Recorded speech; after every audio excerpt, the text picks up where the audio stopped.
আর প্রতিবারের মতন এক্ষুনি শুরু হয়ে যাবে আমাদের কুয়াশার প্রথম ঘন্টার গল্প, অর্থাৎ যে গল্পটি সেতু পড়ে শোনা। এবং আজকে যে গল্পটি রয়েছে সেই গল্পটির নাম হচ্ছে একটি লাল লঙ্কা। লিখেছেন সুনীল গঙ্গোপাধ্যায় এবং পড়ে শোনাচ্ছে সেতু। গল্পের প্রথম অংশ শুনবেন এখন, তারপর ছোট্ট একটা ব্রেক নিয়ে চলে যাব পরের পর্ব শুনতে। কাকাবাবু বললেন, অসম্ভব, তোমার এ কথা আমি কিছুতেই বিশ্বাস করতে পারছি না। তুমি এ প্রসঙ্গে আমার কাছে আর কোনো কিছুই বলো না, অন্য কোনো কথা থাকলে সেটাই বলো। অরিজিৎ একটা দীর্ঘশ্বাস ফেলে বলল, কাকাবাবু, আমার যে আর অন্য কোনো উপায়ও নেই। কাকাবাবু ধমকে সুরে বললেন, হ্যাঁ, উপায় তো অবশ্যই আছে। তুমি এক্ষুনি চান করে নাও, তারপর ভালো করে খাও দাও, তারপর একটা লম্বা করে ঘুম দাও। অরিজিৎ আবার বলল, কাকাবাবু, তুমি বুঝতে পারছো না। কাকাবাবু তাকে থামিয়ে দিয়ে বললেন, আমার বোঝার দরকার নেই। তারপর তিনি গলা চুরিয়ে ডাকলেন, সন্তু, সন্তু। সন্তু একটু আগেই ব্যাডমিন্টন খেলে ফিরেছে। কাকাবাবুর ঘরে একবার উকি মেরে উপরের ঘরে চলে গেছে। কাকাবাবুর ডাক শুনে নিচে নেমে এলো তরতর করে। মা বাবা বেড়াতে গেছে পুরী, বাড়িতে আর বিশেষ কোনো লোকজন নেই। কাকাবাবুর ঘরে একজন ভদ্রলোককে দেখতে পেল সন্তু। মুখটা বেশ চেনা চেনা, খুব সম্ভবত মধ্যপ্রদেশে কোথাও দেখা হয়েছিল। কিন্তু এখন তার মুখে খোঁচা খোঁচা দাড়ি, মাথার চুল ধুলোবলি মাখা, তার গায়ের প্যান্ট শার্ট দোমরানো মোচড়ানো, কেমন যেন পাগল পাগল চেহারা। কাকাবাবু বললেন, অরিজিৎকে চিনতে পারছিস তো সন্তু? অরিজিৎ সিকদার, সেই একবার বস্তার জেলায় নারায়ণপুরে একসঙ্গে দেখা হয়েছিল। সঙ্গে সঙ্গে সন্তুর মনে পড়ে গেল ভদ্রলোক একজন বোটানিস্ট। সারা ভারতের বিভিন্ন জঙ্গলে জঙ্গলে ঘুরে বিচিত্র সব গাছ খুঁজে বেড়ান। সেবারে তিনি বস্তার জেলার জঙ্গলে বুনো চা গাছ খুঁজছিলেন। অনেক জঙ্গলে নাকি এরকম বুনো চা গাছ আছে, চাষ করতে হয় না, নিজে নিজেই জন্মায়। আগে কেউ তার সন্ধান রাখত না, কিন্তু সেবারে ভদ্রলোককে তো খুব শান্ত আর ভদ্র মনে হয়েছিল। হঠাৎ তার এরকম চেহারা হলো কি করে?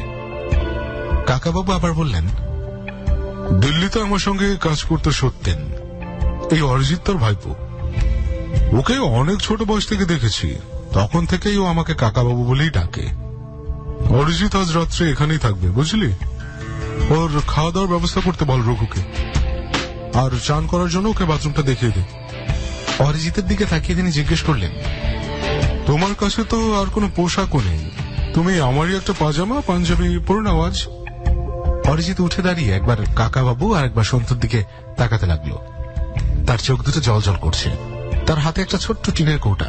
কাকাবাবু আলমারি খুলে পাজামা পাঞ্জাবি বার করলেন, তারপর ঘুরে দাঁড়িয়ে বললেন, অরিজিৎ, তোমার ওই কৌটোটা আমার কাছে রেখে যাও।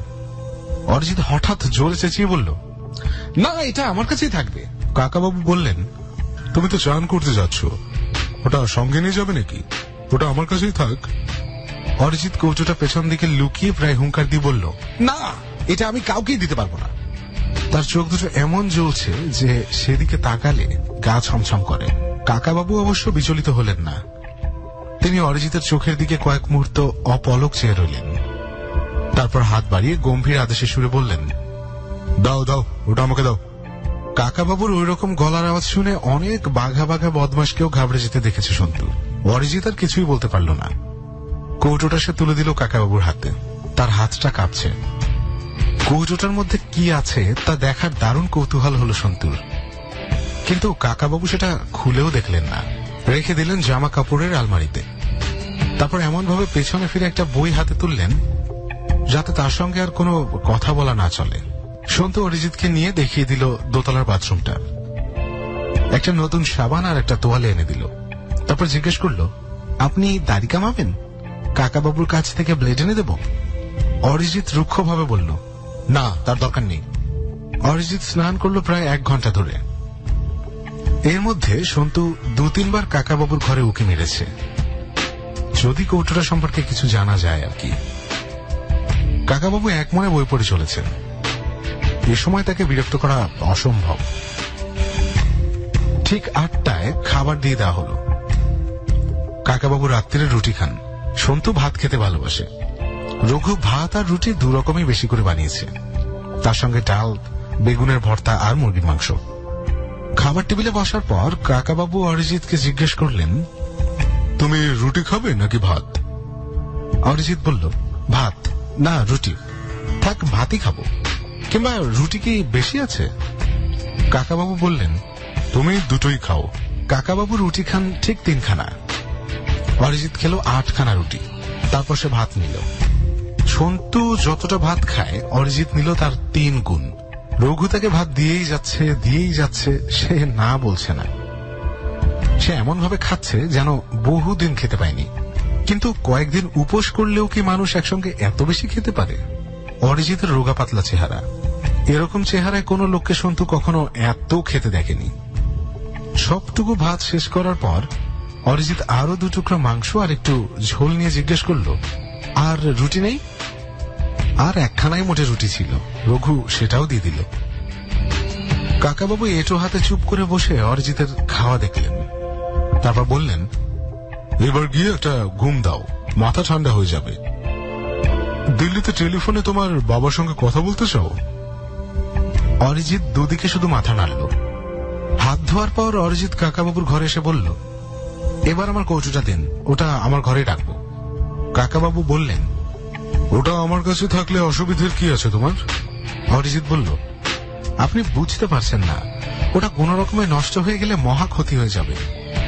কাকাবাবু বললেন, আমার কাছে থাকলে নষ্ট কেন হবে? আমি গগন বোসের সঙ্গে কথা বলে রেখেছি, কাল সকাল 11টায় জিনিসটা সায়েন্স কলেজে নিয়ে যাব। অরিজিৎ উত্তেজিত ভাবে বলল, সায়েন্স কলেজ? ওর কিচ্ছু বুঝবে না, ওটা সুইডেনে পাঠাতে হবে, সেখানে এই ব্যাপার নিয়ে অনেক গবেষণা হয়েছে। কাকাবাবু বললেন, ঠিক আছে, সুইডেনে পাঠানোর ব্যবস্থা করা যাবে, কিন্তু আজ রাত্রিরে আমার কাছে রাখতে তোমার এত আপত্তি কেন? ওটা আমার জিনিস, আমি ছাড়া কেউ এর সম্মান জানে না। ওটা তোমার জিনিস তা মানছি, কিন্তু আমাকে যদি তোমার এতই অবিশ্বাস, তাহলে ওটা নিয়ে আমার বাড়িতে এসেছো কেন? আর এসেই যখন পড়েছো, তখন তোমাকে আমি মোটেই পাগলামির প্রশ্রয় দিতে পারি না। জিনিসটা আমার কাছেই থাকবে।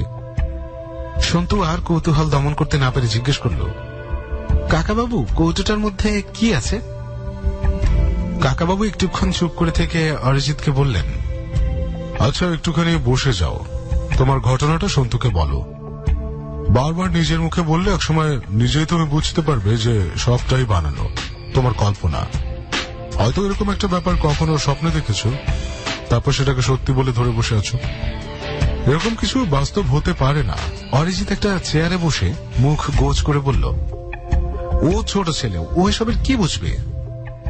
কাকাবাবু বললেন, সন্তু তোমার চেয়ে বয়সে অনেক ছোট হতে পারে, কিন্তু তার অভিজ্ঞতা একদমই কম নয়। তুমি যে অঞ্চলটার কথা বলছো, সন্তু সেখানে আমার সঙ্গে গিয়েছিল। সন্তু, সেই যে সেবারে নেপাল থেকে এভারেস্ট রুটে গিয়েছিলাম, মনে নেই? সে একটা অতি মানবের দাঁতের খোঁজে। সন্তু বলল, সে ঘটনা কখনো ভোলা যায়? উফ, কি শীত ছিল। তারপর সেই সুরঙ্গের মধ্যে। কাকাবাবু বললেন, অরিজিতের ঘটনার ব্যাকগ্রাউন্ডটা আমি তোকে বলে দিচ্ছি। অরিজিৎ তো বনে জঙ্গলে নানা রকম অদ্ভুত গাছপালা খুঁজে বেড়ায়। এবার সরকার থেকে ওকে পাঠানো হয়েছিল নেপালে। 12-13 হাজার ফিট উঁচুতেও কিছু কিছু গাছ জন্মায়। সেখানে নাকি কোথাও কোথাও এরকম স্ট্রবেরি গাছ দেখতে পেয়েছে কেউ কেউ। অত ঠান্ডায় স্ট্রবেরি গাছ কি করে বেঁচে থাকে, সেটাই ওর গবেষণার বিষয়। কে, তাই তো? অরিজিৎ ঘাড় নাড়ল। কাকাবাবু বললেন, অরিজিৎ যে জায়গাটা বেছে নিয়েছিল সেখানে 2-1টা গ্রামও আছে। সেখানে ইয়েতিরা এসে মাঝে মাঝে উপদ্রব করে বলেও গুজব রয়েছে। সন্তু হাসতে হাসতে বলল, আপনি একটু আগে যে অভিযানের কথা বললেন, সেবারে আমরা বেশ কয়েকটা ইয়েতে দেখেছিলাম, তাই না? কাকাবাবু এবার একটু মুচকি হেসে ফেললেন। অরিজিৎ বলল, তোমরা ইয়েতে দেখেছিলে? সত্যি? সন্তু বলল, এমন মেকআপ দিয়েছিল যে আসল না নকল তা বোঝাই যায়নি অনেকক্ষণ। অরিজিৎ জিজ্ঞেস করল, মেকআপ দিয়েছিল মানে? সেজেছিল? কারা? কাকাবাবু বললেন, সে অনেক লম্বা গল্প, সেটা পরে শুনে নিও। আসল ব্যাপার হচ্ছে, ইয়েতি বলে খুব সম্ভবত কোনো প্রাণীই নেই। অরিজিৎ জোর দিয়ে বলল, আলবৎ আছে। তুমি বললেই তো হবে না, এ পর্যন্ত কেউ কোনো প্রমাণই দিতে পারেনি। কত লোকই তো বলছে যে ইয়েতি দেখেছে নিজের চোখে, কিন্তু কেউ একটা ছবি তুলতে পেরেছে কখনো? ইয়েতির পায়ের ছাপ অনেকেই দেখেছে, মস্ত বড় পায়ের ছাপের ছবিও তোলা হয়েছে। বরফের উপর পায়ের ছাপ, সেটা আবার প্রমাণ নাকি? হ্যাঁ, মানুষের পায়ের ছাপও বরফের উপর কিছুক্ষণ বাদে অন্যরকম হয়ে যায়। তবু আমি বলছি যে ইয়েতি আছে। না, নেই। আমি নেপালে অন্তত 3-4 জনের মুখে শুনেছি তারা ইয়েতি দেখেছে, কিন্তু তাদের একটু জেরা করতেই তারা উল্টোপাল্টা বলতে শুরু করেছে। কেউ বলে গরিলার মতো দেখতে, কেউ বলে ভাল্লুকের মতো দেখতে, আবার কেউ বলে যে 10 হাত লম্বা মানুষের মতো। তাদের 2-1 সঙ্গে ক্যামেরাও ছিল, তবু ছবি তুলতে পারেনি। তার কারণ নাকি ইয়েতিকে এক পলক দেখার পরে সে অদৃশ্য হয়ে গেছে। যত সব গাঁজাখুরি কথা, বুঝতে পেরেছ? আসলে বরফের উপর দিয়ে অনেকক্ষণ হাঁটলে ক্লান্ত হয়ে অনেকেই চোখে ভুল দেখে। মরুভূমিতে যেমন মানুষ মরীচিকা দেখে, ঠিক তেমন। কাকাবাবু, আসল ব্যাপারটা কিন্তু আপনিই ঠিক বলেছিলেন। তার মানে ইয়েতিরা অদৃশ্য হয়ে যায়। অরিজিৎ, এবার ঘুমোতে যাও, আবার সকালে দেখা হবে। আমার একটা কথা ভালো করে শুনুন কাকাবাবু, আমিও তো বিজ্ঞান পড়েছি। কোনো প্রমাণ না পেলে একেবারে গাঁজাখুরি কথা আমি কেন মেনে নেব? নেপালের অন্তত 2টো পুরনো পুঁথিতে লেখা আছে ইয়েতিদের হঠাৎ হঠাৎ অদৃশ্য হয়ে যাবার ক্ষমতা রয়েছে। আমি নিজেও তার প্রমাণ পেয়েছি। এই জন্যই ইয়েতির ছবি তোলা যায় না। মানুষের চোখের সামনে পড়লেই ওরা অদৃশ্য হয়ে যায়। পুঁথিতে যা কিছু লেখা থাকে তাই সত্যি নয়। বললাম যে আমি নিজের চোখে দেখেছি, এমনকি আমি নিজে পরীক্ষা করে দেখেছি। কাকাবাবু একটা দীর্ঘশ্বাস ফেলে সন্তুর দিকে তাকিয়ে বললেন, অরিজিৎ বলতে চায় যে হিমালয়ের কোনো একটা জায়গায় নাকি এক রকমের ফল পাওয়া যায়, যা খেলে অদৃশ্য হওয়া যায়। ইয়েতিরা নাকি সেই ফল খায়। আমাদের অরিজিৎ সেই ফলের সন্ধান পেয়েছে, এমনকি নিজে সেই ফল খেয়েও দেখেছে। অরিজিৎ ব্যাকুল ভাবে বলল, আপনি এখনো আমার কথা বিশ্বাস করছেন না? কাকাবাবু বললেন, এসব রূপকথার গল্প শুনতেই ভালো, কিন্তু বিশ্বাস করার তো কোনো প্রশ্নই ওঠে না। শোনো, জল জিনিসটা কিন্তু গরম হলে বাষ্প হয়, তারপর সেই বাষ্প উড়ে যায়। এমনকি অনেক ধাতুকেও প্রচন্ড উত্তাপে গলিয়ে বাষ্প করা যায়, আবার ঠান্ডা হলেই সেই ধাতু বা জল ফিরে আসে। কিন্তু কোনো জীবন্ত প্রাণীকে বেশি গরমে রাখলে পুড়ে ছাই হয়ে যাবে, সেই ছাইটা ঠান্ডা করলে কিন্তু সেই প্রাণীটাকে ফেরত পাওয়া যাবে না। কোন জীবন্ত প্রাণী, এমনকি একটা পিঁপড়েকেও অদৃশ্য করে আবার ফিরিয়ে আনা একেবারেই অসম্ভব। সন্তু আমতা করে বলল, কিন্তু কাকাবাবু, বৈজ্ঞানিক টাইম মেশিনে কি মানুষকে অদৃশ্য করতে পারবে না? স্টার ওয়ার্স ফিল্মে যা দেখি, একটা যন্ত্রের মধ্যে দাঁড়ালে মানুষ অদৃশ্য হয়ে যাচ্ছে, আবার অন্য জায়গায় ফিরে আসছে। কাকাবাবু বললেন, ওসব এই যুগের রূপকথা। আগেকার গল্পে যেমন রাজপুত্র পঙ্খিরাজ ঘোড়ায় চড়ে আকাশ উড়ে যেত, এখনকার গল্পেও তেমনি নায়করা স্পেস শিপে চেপে অন্য গ্রহে যায়, এমনকি এই গ্যালাক্সি পেরিয়ে গিয়ে যুদ্ধ করে আসে। এসব রূপকথা ছাড়া কিছুই নয় রে। অরিজিৎ উঠে দাঁড়িয়ে বলল, আমি যদি আপনার চোখের সামনে করে দেখাতে পারি, আমাকে কৌটোটা একবার দিন।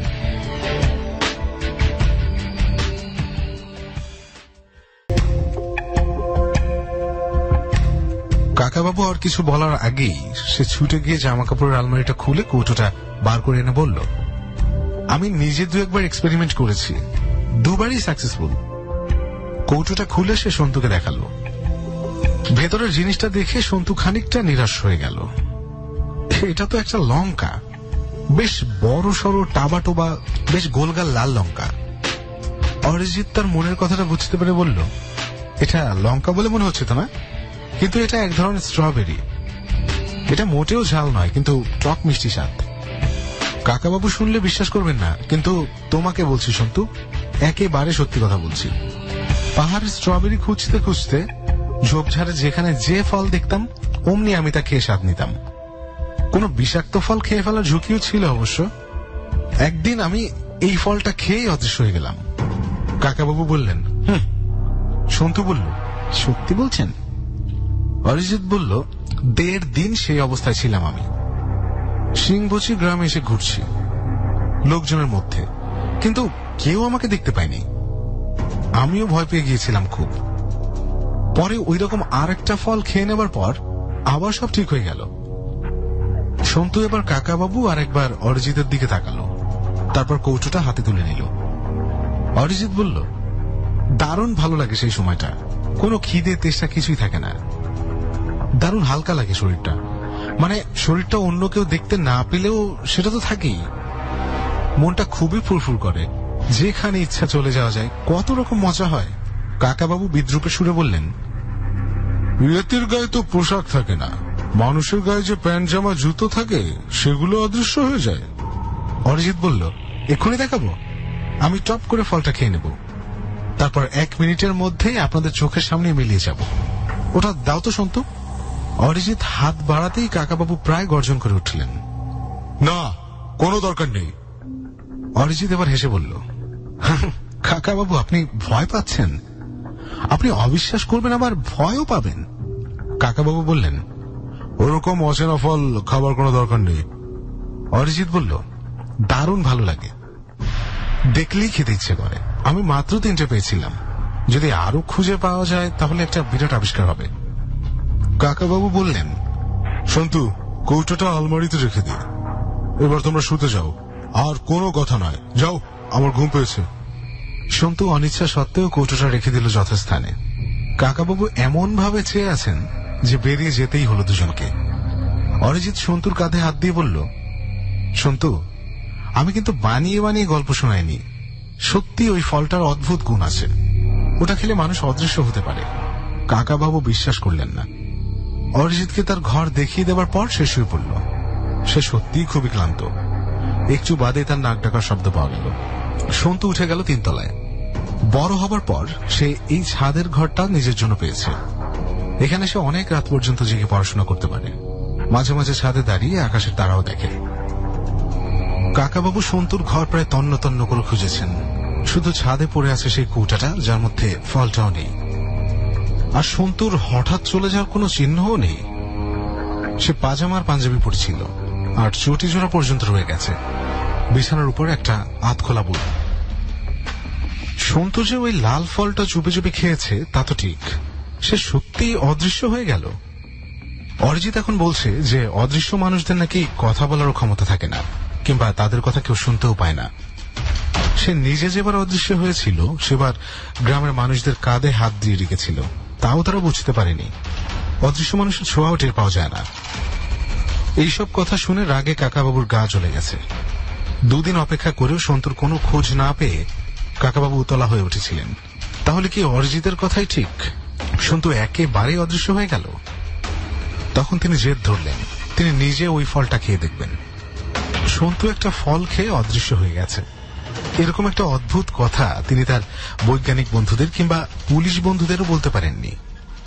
তারা নিশ্চয়ই ভাবতেন কাকাবাবুর মাথাটা খারাপ হয়ে গেছে। পরের দিনই টিকিট কেটে কাঠমান্ডু। তারপর গাড়িতে অনেকটা পথ আসার পর শুরু হয়েছে পায়ে হাঁটা। একটু পর অরিজিৎ বলল, কাকাবাবু আমায় ক্ষমা করুন, আমার ভুল হয়েছে। ওই যে পাশের পাহাড়টা দেখুন, এখান থেকে ওটাকে ঠিক কাস্তের মতো মনে হচ্ছে। পাশাপাশি ঠিক দুটো একই রকমের পাহাড়। আমার মনে হচ্ছে আমি ওই পাশের পাহাড়টাতেই ফলগুলো পেয়েছিলাম। কাকাবাবু থেমে কয়েকবার জোরে জোরে নিঃশ্বাস নিলেন, তারপর বললেন, তোমার আর কিছু ভুল হয়নি তো? তুমি ওই লাল ফল নিজে কি সত্যি খেয়েছিলে? অরিজিৎ বলল, নিশ্চয়ই। আপনার কাছে কি আমি মিথ্যা বলবো? তাছাড়া এরকম একটা অদ্ভুত অভিজ্ঞতা না হলে আপনার কাছে আমি এত দূর থেকে ছুটে যাবই বা কেন বলুন? কাকাবাবুর একদিকের কাঁধে ঝুলছে ক্যামেরা, অন্যদিকে কাঁধে রাইফেল। তিনি দুটোই নামিয়ে রাখলেন। তারপর ওভারকোটের পকেট থেকে একটা ছোট্ট ফ্লাস্ক বার করে 1 ঢোক গরম চা খেলেন। হঠাৎ ডান দিকে ঘুরে একটা ক্র্যাচ তুলে নিয়ে তিনি বললেন, ওটা কি দেখো তো অরিজিৎ। একটা অতিকায় কচ্ছপের মতো দেখতে পাথরের খাজে টমেটো গাছের মতো একটা গাছ, তাতে ফলে আছে ক্যাপসিকামের মতো একটা লাল লঙ্কা। সেদিকে তাকিয়ে অরিজিতের চোখ বিস্ফোরিত হয়ে গেল। সে কোন রকমে বলল, এই তো সেই গাছ। কাকাবাবু বললেন, তোমার কথায় এইটুকু বিশ্বাস করা গেল যে এত উঁচু পাহাড়ে ওই রকম লঙ্কার মতন ফল দেখা যায়। বেশ ভালো কথা, এবার ওটাকে ছিঁড়ে আনো, আমি খেয়ে দেখব। অরিজিৎ আর্তকণ্ঠে চেঁচিয়ে উঠল, না কাকাবাবু, আপনি খাবেন না, সন্তুর জন্য নিয়ে চলুন। কাকাবাবু আর কিছু বলার আগেই একটু দূরে খুব জোরে একটা হা হা হা শব্দ হল। কোন জন্তু যেন খুব যন্ত্রণায় কাঁদছে। কাকাবাবু ফ্লাস্কটা পকেটে ঢুকে রাইফেলটা তুলে নিলেন। অরিজিৎ বলল, কাকাবাবু চলুন পালাই, কে যেন আসছে। কাকাবাবু গম্ভীর গলায় বললেন, ওই ফলটা না নিয়ে আমি যাব না, যে আসে আসুক। অরিজিৎ কাকাবাবুর হাত ধরে টানতে যেতেই কাকাবাবু এক ঝটকা তাকে সরিয়ে দিলেন। তারপর লাল ফলটা ছিঁড়ে নেবার জন্য একটু এগোতেই দেখলেন মাত্র 8-10 ফিট দূরে একটা প্রাণীর মুখ। সেটা ভাল্লুক কিংবা শিম্পাঞ্জি হতে পারে, কোনো ক্রমেই মানুষের নয়। কাকাবাবু প্রথমে মনে হলো ক্যামেরায় ছবিটা তুলবেন, কিন্তু রাইফেল নামিয়ে রেখে ক্যামেরাটা তুলে নিতে দেরি হবে। জন্তুটার চোখ দুটো অসম্ভব হিংস্র। সে এক পা করে এগিয়ে আসছে। কাকাবাবু ছবি তোলার বদলে রাইফেল উঁচিয়ে জন্তুটাকে গুলি করতে গেলেন। সঙ্গে সঙ্গে অরিজিৎ কাকাবাবুর উপর ঝাঁপিয়ে পড়ল। কাকাবাবু, গুলি করবেন না, ও আমাদের সন্তু, ও সন্তু। লোড করা রাইফেলে ঝাঁকুনি লেগে গুলি বেরিয়ে গেল। তার শব্দ ছড়িয়ে পড়ল এক দিগন্ত থেকে অন্য দিগন্তে। সেই লোমশ প্রাণীটা ভয় পাবার বদলে আরো সামনে এসে ঝাঁপিয়ে পড়ল ওদের দুজনের উপর। অরিজিতের কথা শুনেই কাকাবাবু দ্বিতীয়বার গুলি করতে পারলেন না। তিনি চেঁচিয়ে উঠলেন, তুই কি সন্তু? লোমশ প্রাণীটা কাকাবাবুকে এক ধাক্কা মারল। অরিজিৎকে শূন্যে তুলে ছুড়ে দিল নিচের দিকে। সে গড়িয়ে পড়ে যেতে লাগল। জন্তুটার ধাক্কায় কাকাবাবু গড়িয়ে গেলেন খানিকটা, কিন্তু এক জায়গায় থেমে যাওয়ার পর বুঝলেন তার নিজের হাত পা ভাঙেনি। কিন্তু অরিজিৎ তখনও গড়াচ্ছে। অরিজিতের জ্ঞান নেই, তার মাথা ফেটে গল গল করে রক্ত বেরোচ্ছে। খুব সম্ভবত একটা হাতের হাড়ও ভেঙে গেছে, জামা টামা রক্তে মাখামাখি। পরের দিনই কাকাবাবু অরিজিৎকে নিয়ে পৌঁছে গেলেন কাঠমান্ডুতে। কাকাবাবুর নিজেরও যে একটা হাত মুচকে গেছে আর ডান দিকের কানের পেছনে অনেকটা জায়গা থেতলে গেছে, সে কথা কাউকে বললেন না। অরিজিৎকে সরকারি হাসপাতালে ভর্তি করে তিনি সেখানে বসে রইলেন সারা রাত। ভোরবেলা অরিজিতের জ্ঞান ফিরেছে, আর তেমন বিপদের আশঙ্কা নেই শুনে কাকাবাবু ফিরে গেলেন হোটেলে। সারা রাত না ঘুমালেও দিনের বেলা ঘুমানোর কোনো মানে হয় না। তিনি কখনো হার স্বীকার করেন না। তিনি মনে মনে ঠিক করে ফেললেন যে এর মধ্যে আবার তিনি ওই কাস্তে পাহাড়ে ফিরে যাবেন। ওই লাল লঙ্কার মতো একটা ফল তার চাই। ওই ফল খাওয়ার ফলাফল তিনি নিজে না বুঝলে সন্তুকে কিছুতেই খুঁজে বার করা যাবে না। সবেমাত্র ব্রেকফাস্ট শেষ করেছেন, এমন সময় টেলিফোন বাজল। হাসপাতাল থেকে কোনো খবর এসেছে ভেবে তিনি রিসিভারটা তুলতেই অন্যদিকের গলার আওয়াজ শুনে আনন্দে তার বুক কেঁপে উঠল। অরিজিৎ, তার এরকম ব্যাপারই হয়েছে।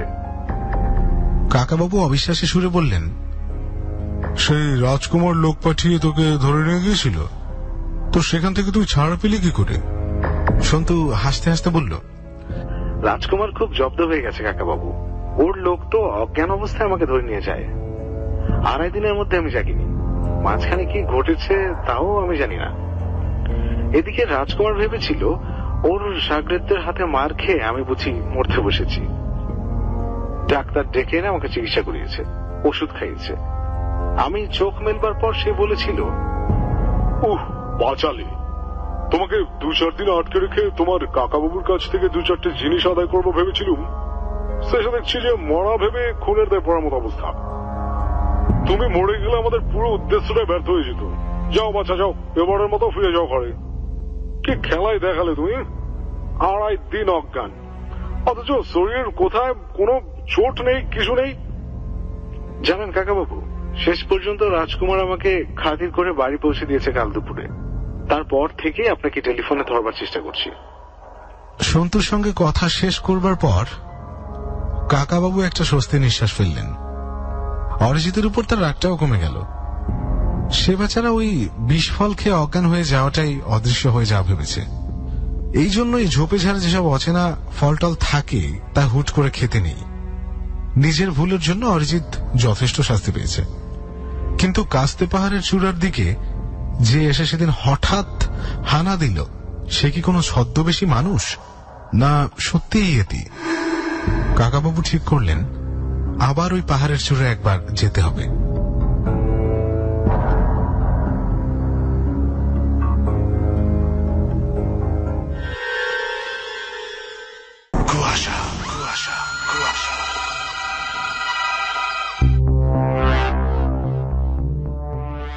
কুয়াশায় আছেন আপনি আর শুনছেন এবিসি রেডিও FM 89.2 এর সাথে আছে শারমিন। আর এতক্ষণ শুনলেন আজকের প্রথম গল্প একটি লাল লঙ্কা, সুনীল গঙ্গোপাধ্যায়ের লেখা এবং পড়ে শোনালো সেতু।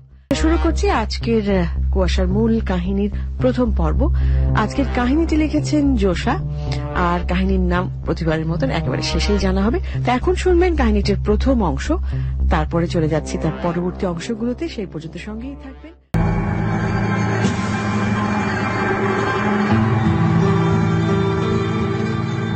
জহিরের কাছে একটা ইন্টারেস্টিং কেস এসেছে।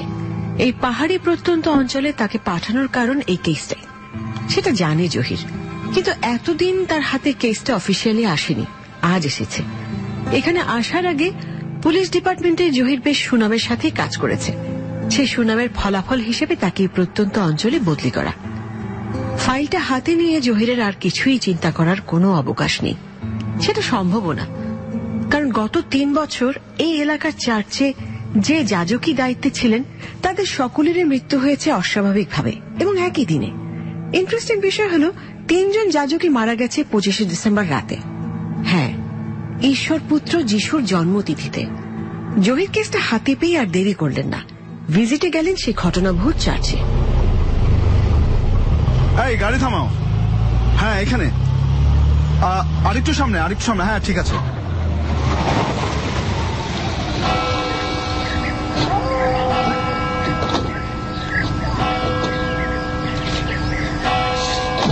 রশিদ, তুমি গাড়ির কাছেই থাকো, আমি দেখি ফাদার ডিকস্টাকে পাই কিনা। জি স্যার। শোনো, আশেপাশের এলাকাটা ভালো করে দেখে নিও, পরে কাজে লাগবে। আর হ্যাঁ, ফাদার ডিকস্টা এখানে কোথায় থাকেন তুমি কি জানো? না স্যার, আমি জানি না, তবে খোঁজ নিচ্ছি। তা নাও, ফাদার ডিকস্টার ডিটেইল ইনফরমেশন লাগবে। ক্লিয়ার? জি স্যার, ক্লিয়ার। আর একটা কথা, না থাক, পরে বলবো।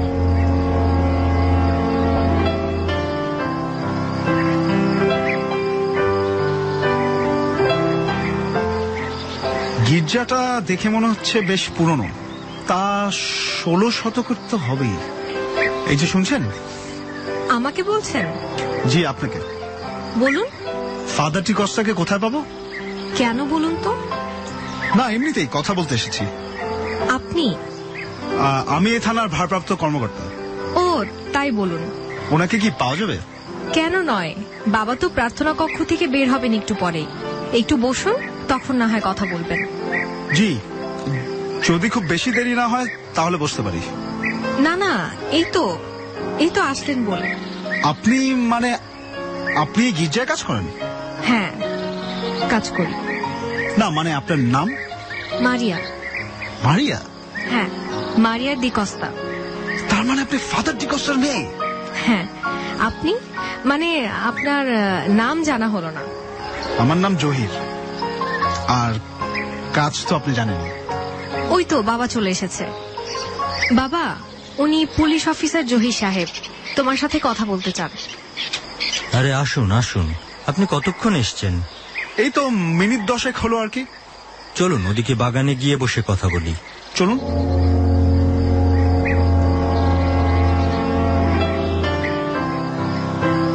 কতদিন হলো এদিকে এসেছেন? এই 2 দিন হলো এসছি। এর আগে কোথায় ছিলেন? আমি ছিলাম যশোরে। যশোর? সেখান থেকে একদম এই বনে জঙ্গলে পাঠিয়ে দিয়েছে? না পাঠিয়ে আর উপায় কি বলুন, কাউকে না কাউকে তো আসতেই হতো। কেউ না কেউ না এসে আপনাকেই বা পাঠালো কেন বলুন তো? বিশেষ কাজ, তাই বিশেষ কাউকে পাঠিয়েছে বলতে পারেন। তাই নাকি? বিশেষ কাজ? অবশ্যই বিশেষ কাজ। টানা 3 বছর। বাবা, চা কফি দিতে বলবো? তো বলুন পুলিশ সাহেব, কি খাবেন? চা হলেই হবে। তা কি যেন বলছিলেন আপনি? না, আমার কথা শেষ। তাই তো, টানা 3 বছর। হ্যাঁ, ব্যাপারটাকে আপনি কিভাবে দেখছেন? কই, আমি তো খারাপ কোনো কিছু দেখছি না এর ভিতর। ঈশ্বর চেয়েছেন বলেই হয়তো তারা চলে গেছেন। ঈশ্বরের সাথে শয়তানের এই খেলায় আমি এবং আপনি কিছুই করতে পারবো না। আমাদেরকে শুধু আমাদের এই পরীক্ষায় উত্তীর্ণ হতে হবে, বিশ্বাস এবং অবিশ্বাসের পরীক্ষা। তাই বলে ওইরকম অস্বাভাবিক ভাবে? মৃত্যু খুব স্বাভাবিক বিষয় পুলিশ সাহেব, আর একদিন তো সকলকেই মৃত্যুবরণ করতে হবে নাকি? তা করতে হবে, কিন্তু রাষ্ট্রেরও তো একটা দায়িত্ব আছে নাকি? কিসের জন্য রাষ্ট্রের দায়িত্ব? মৃত্যু থেকে ফেরার দায়িত্ব নিশ্চয়ই রাষ্ট্র পালন করতে পারবে না। আমি তা বলিনি ফাদার, আমি বলতে চেয়েছি রাষ্ট্র তার নাগরিকদের স্বাভাবিক মৃত্যুর নিশ্চয়তা দেবে। রাষ্ট্রের ভেতর ইচ্ছা করলেই কেউ কাউকে মেরে ফেলতে পারে না। তাই নাকি? তো কোথায় রাষ্ট্র এই দায়িত্ব পালন করছে বলুন তো? আমি আপনার সাথে বিতর্ক করতে আসিনি, আমি এসেছি। এই যে চা। ঠিক আছে মা। ও হ্যাঁ, তুমি আর গির্জায় থেকো না, বাসায় চলে যাও। আমি আসছি, আজকে আবার বেরোতে হবে বিকালে। ঠিক আছে বাবা। নিন চা নিন, মেয়েটা ভালো চা বানায়। বাহ, চাটা সত্যি ভালো হয়েছে। শুনুন পুলিশ সাহেব, যারা মারা গেছে তারা ঈশ্বরের ইচ্ছায় মারা গেছে। আপনি কেউ নন যে কিনা ঈশ্বরের ইচ্ছার বিরুদ্ধে যাবার ক্ষমতা রাখেন। আপনারা তো মানুষকেই নিয়ন্ত্রণ করতে পারছেন না, আবার ঈশ্বর। তবে যাই বলেন ফাদার, আপনি নিজেই বিপদে পড়বেন যদি আমাকে না সহযোগিতা করেন। আপনার ভালোর জন্য আমি এখানে এসেছি। অবশ্যই আমি আপনাকে সহযোগিতা করব যতটুকু পারি। সেটা হলেই চলবে। আর কোনো সমস্যা হলে দ্রুত জানাবেন, কেমন? আপনাকে যে কোনো ধরনের সেবা সুবিধা দিতে পারলে আমি খুশি হব। ঠিক আছে, আপনি ভালো থাকবেন। আপনিও। আজ তাহলে আসি। God bless you. ঈশ্বর আপনার মঙ্গল করুন।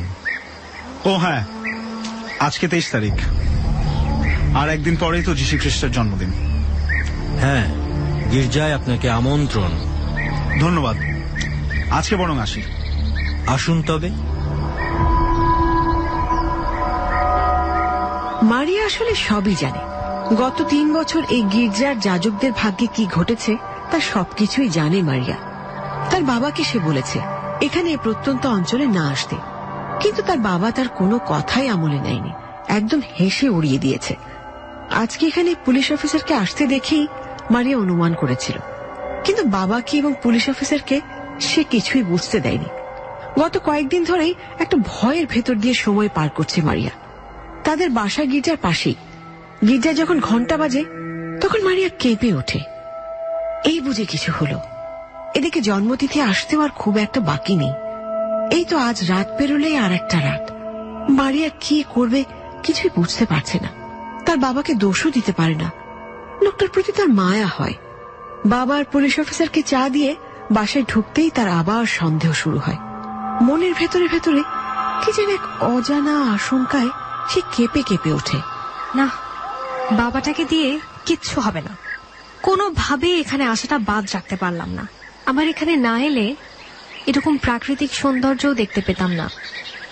তবে এখানে এসে যেমন একটা ভালো লাগা কাজ করছে, তেমন একটা অজানা আতঙ্ক ঘিরে আছে সবসময়।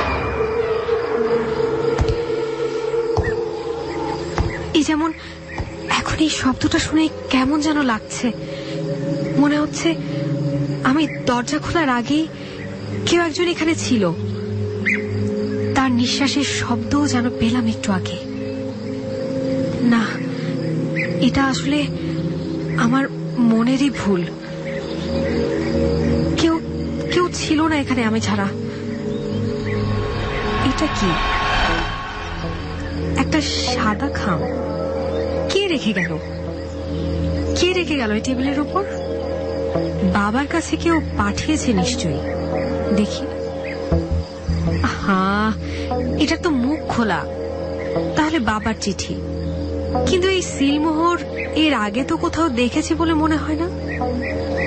এটা কিসের চিঠি?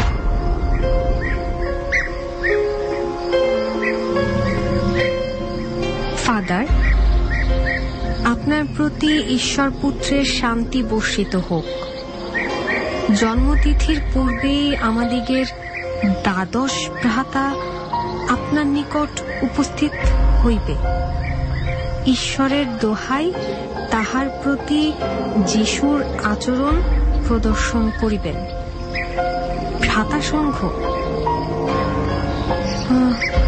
পুনশ্চ তাহার সাধনায় কোনো বিঘ্ন ঘটুক এ আমরা প্রত্যাশা করি না।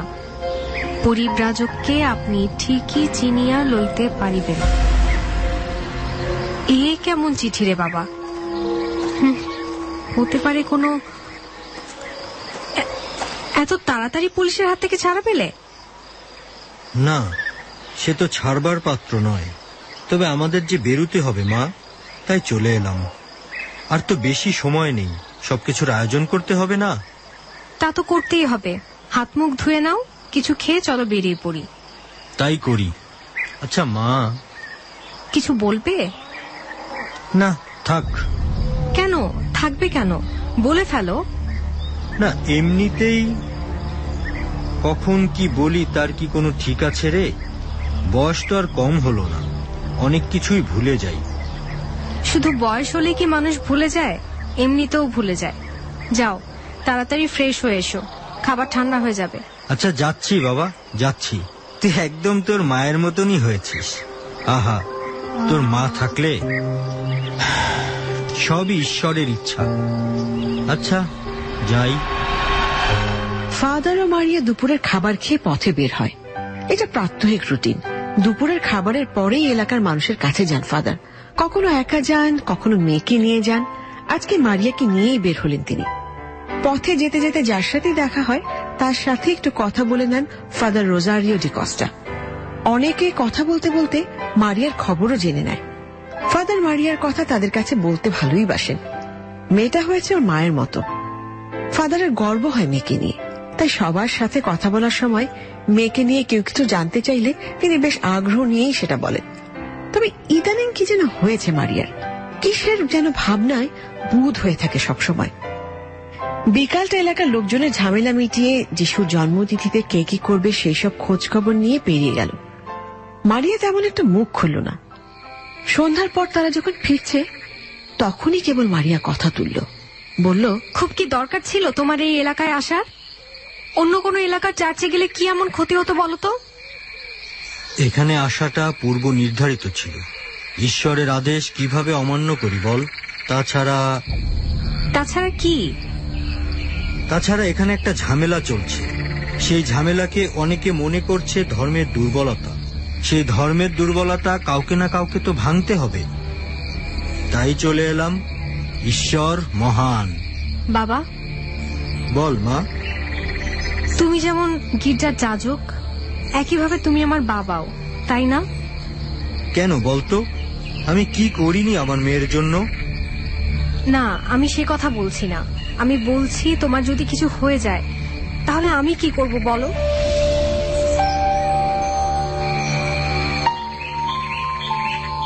পাগলি কথাকার। আমার কি হবে বল?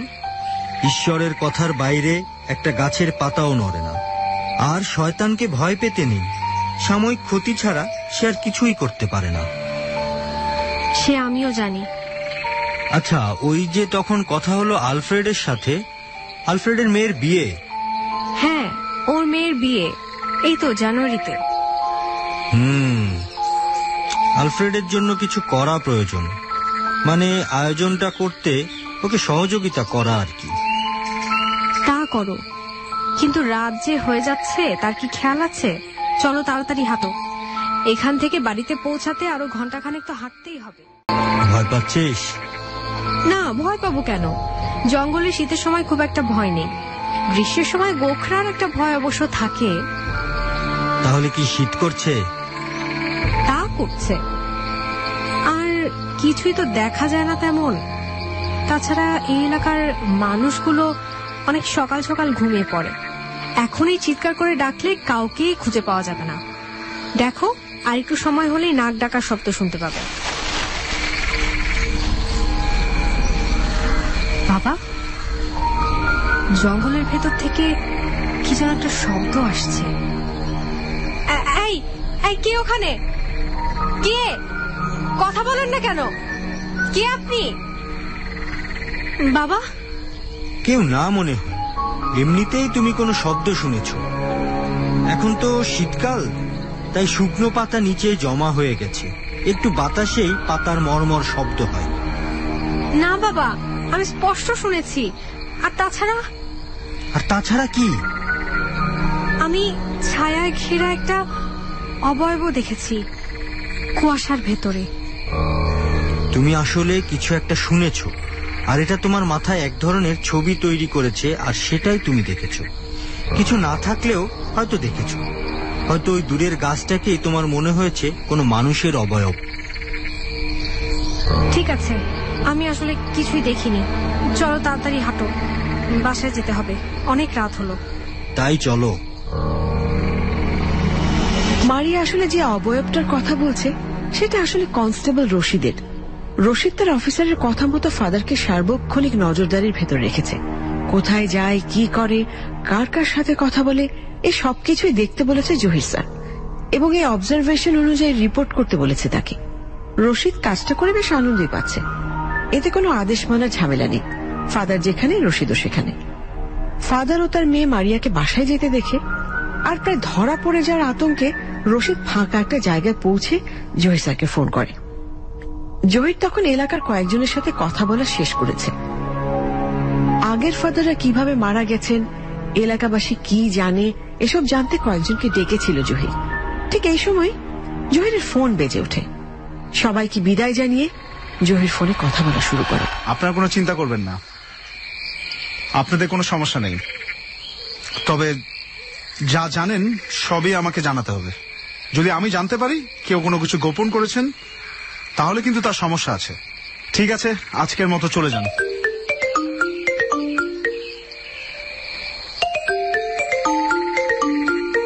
হ্যালো, হ্যাঁ বলো। স্যার, এইমাত্র ফাদার আর তার মেয়ে বাসার দিকে গেছেন। আমি সারা বিকাল তাদের আশেপাশেই ছিলাম। কোনো ক্লু পেলে? তেমন কিছু না, তবে তবে স্যার, আমি তো অনেকদিন ধরেই যাজক আর তার মেয়েকে দেখছি। আমার কেন জানি মনে হচ্ছে যাজকের মেয়ে আগের চেয়ে পাল্টে গেছে। মানে কি পাল্টে গেছে? মানে কি স্যার, কিভাবে যে বলবো। মানে কি? মানে স্যার বুঝায় বলতে পারবো না। স্যার, আমি কি আপনার ওখানে চলে আসবো, নাকি ওই রাতেও ফাদারের বাসার ওইদিকে থাকবো? না না, তুমি আমার এখানে আসবে কেন? কি বুঝায় বলতে পারবা না সেটা আগে বুঝায় বলো। স্যার, খুব বেশি দিন তো হয় নাই, তবে আমি শুনছিলাম মারিয়া নাকি তার বাবার কথার বাইরে কোনো কথাই বলে না। কিন্তু আজকে যতক্ষণ দেখলাম তাতে মনে হলো মারিয়া তার বাবার সব কথা খুব একটা বিশ্বাস করে না। ভালো। আচ্ছা শোনো, 26 তারিখ পর্যন্ত তোমার একটাই কাজ, আর তা হলো যাজক ও তার মেয়ের সাথে সাথে থাকা। 3 রাত 24 ঘন্টা। কখন কি করে না করে সবকিছু আমাকে জানাবে। Yes sir. এবার ফোন রেখে দাও, ফাদারের বাসার আশেপাশেই থাকো।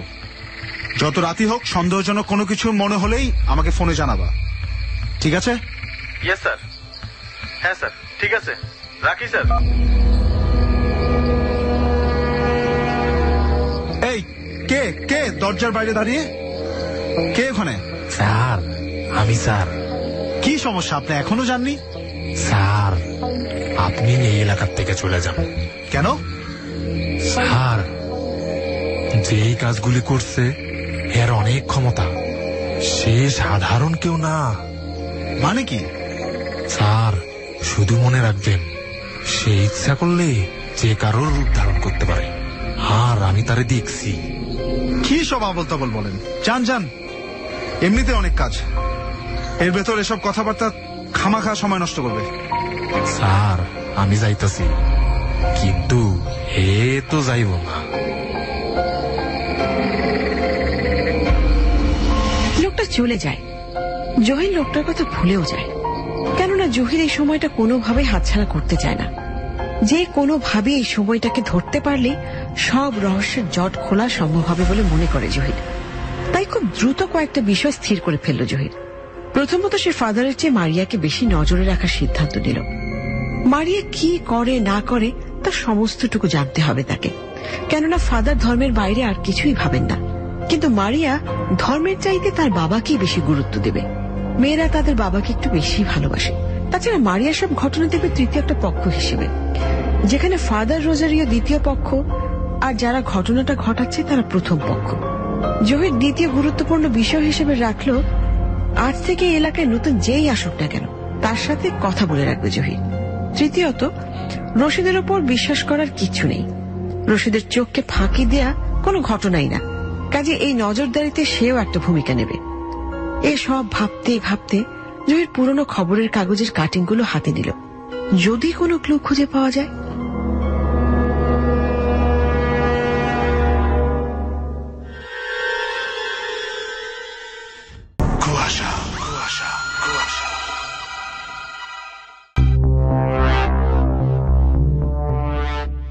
কুয়াশায় আছেন আপনি, শুনছেন এবিসি রেডিও এফএম 89.2 আর এতক্ষণ শুনলেন আজকের কুয়াশার মূল গল্পের প্রথম পর্ব। যে পর্বে আমরা দেখলাম পুলিশ অফিসার জহিরকে পাঠানো হয়েছে, অর্থাৎ তার পোস্টিং হয়েছে একটি পাহাড়ি প্রত্যন্ত অঞ্চলে। খুব ইন্টারেস্টিং একটি কেস দিয়ে তাকে সেখানে পাঠানো হয়েছে, কারণ সে খুবই একজন মেধাবী পুলিশ অফিসার। যে পাহাড়ি প্রত্যন্ত এলাকায় তাকে পাঠানো হয়েছে, সেই এলাকার গির্জায় লাস্ট 3 বছর ধরে সেই গির্জার পাদ্রীদের মৃত্যু হচ্ছে, ধর্মযাজকের মৃত্যু হচ্ছে, এবং অস্বাভাবিকভাবে, এবং একই দিনে, অর্থাৎ 25শে ডিসেম্বর যীশু খ্রিস্টের জন্মদিনে, অর্থাৎ বড়দিনে। জহির সেখানে গিয়ে বিভিন্ন জিনিসের তদন্ত করে খোঁজ খবর নিয়ে রশিদ নামে তার এক কনস্টেবলকে সর্বক্ষণ বর্তমান যে ধর্মযাজক আছেন, যার নাম রোজারিও ডি কস্টা, তাকে সর্বক্ষণ রশিদকে বললেন চোখে চোখে রাখতে, অর্থাৎ নজরদারি করতে তার উপরে। এবং তার সঙ্গে রয়েছে তার মেয়ে মারিয়া ডি কস্টা। ধর্মযাজক বা পাদ্রী রোজারিও ডি কস্টা যেমন ধর্ম ছাড়ার কিছুই বোঝে না, আর তার মেয়ে মারিয়া তার বাবাকে বেশি ভালোবাসে। এবং অদ্ভুতভাবে মারিয়া সেখানে একটি অবয়ব দেখছে, চারপাশে কে যেন ঘুরে বেড়াচ্ছে, সব সময় একটা আতঙ্কের মধ্যে সময় কাটাচ্ছে যে তার বাবাকে যদি কিছু করে ফেলা হয়। তার বাবা তার সেই কথা উড়িয়েও দিয়েছে। আমরা এই পর্যন্ত যা দেখলাম তাতে মনে হয়েছে যে রশিদকেই বাড়িয়ে দেখছে, কারণ রশিদ সর্বক্ষণ তাদের উপর নজরদারি করছে জহিরের নির্দেশে।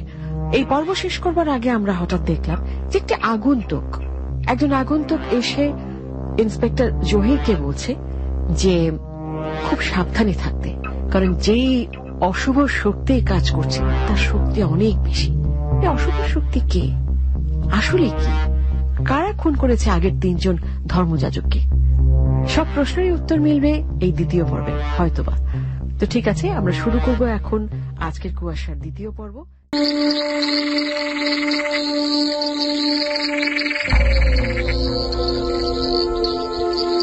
যেখানে দেখিবে ছাই উড়াইয়া দেখো তাই, পাইলেও পাইতে পারো অমূল্য রত্ন। এটা তো কত বছরের পত্রিকা। যাজকের রহস্যজনক মৃত্যু। ভালো, কিভাবে?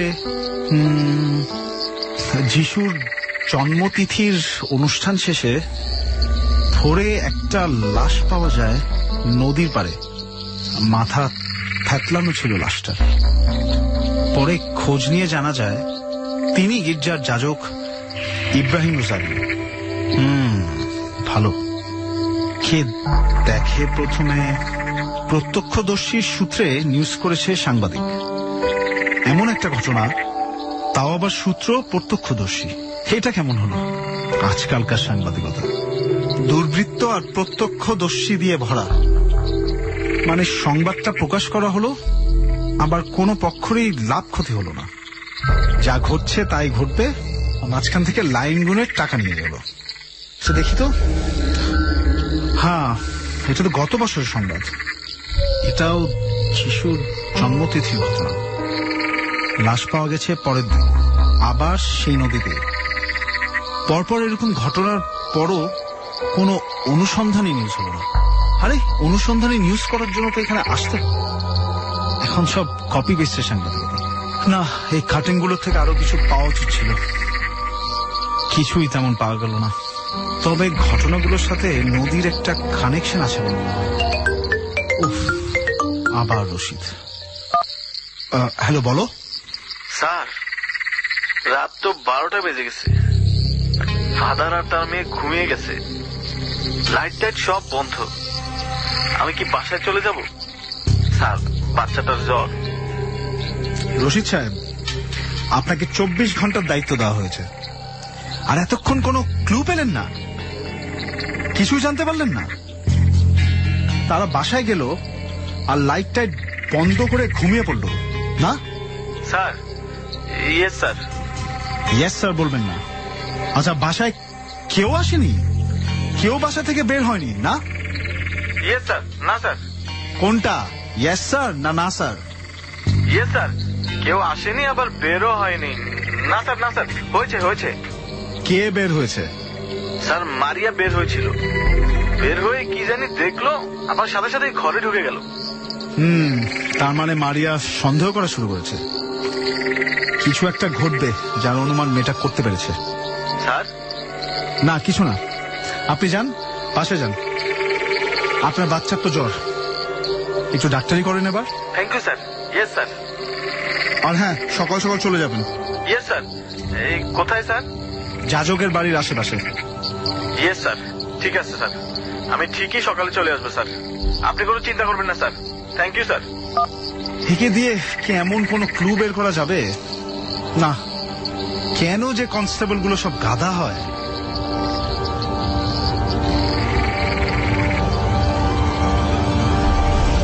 রশিদের সাথে কথা বলার পর জহির একটু ভাবে কি করবে এখন।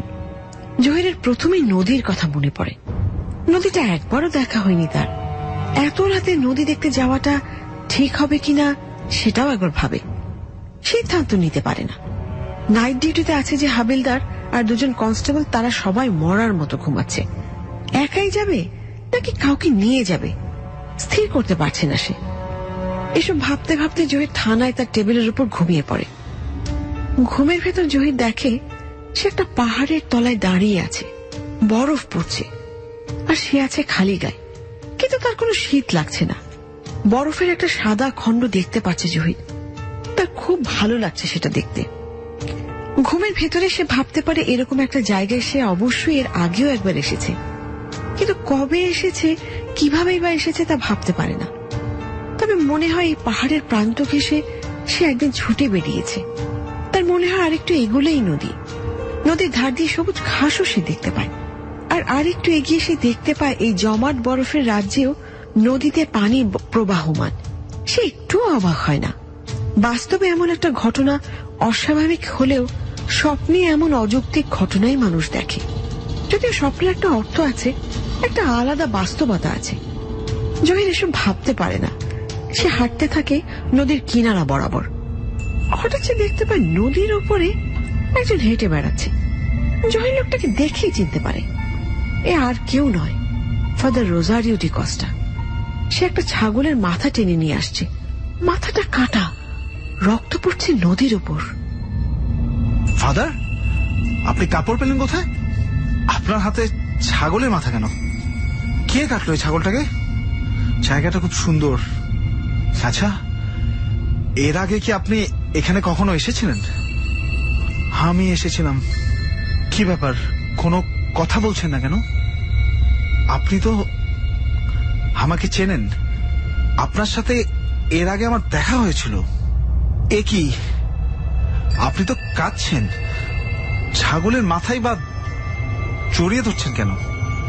আচ্ছা, আপনি কোনো কথা না বললে কিভাবে হবে বলুন তো? ফাদার মনে হয় আমাকে চিনতে পারেনি। এই যে শুনছেন, ফাদার রোজারিও, এই যে শুনতে পাচ্ছেন আমাকে?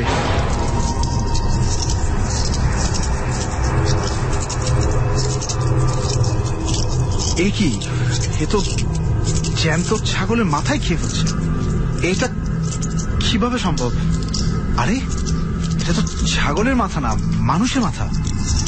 এটা তো মারিয়ার মাথা। এটা কিভাবে সম্ভব? আপনি নিজেই আপনার মেয়ের মাথা কেটে সেটা আবার খাচ্ছেন? এটা কোনোভাবেই হতে পারে না। না, এটা কোনোভাবেই হতে পারে না। আপনি এটা পারেন না ফাদার, আপনি এটা কোনোভাবেই করতে পারেন না। না না না না না না না না।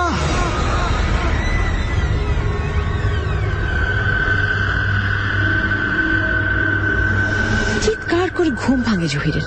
প্রথমে সে ঘড়ির দিকে তাকায়, রাত 4টা বাজে। এ কি, আজ সে বাসায় যায়নি কেন?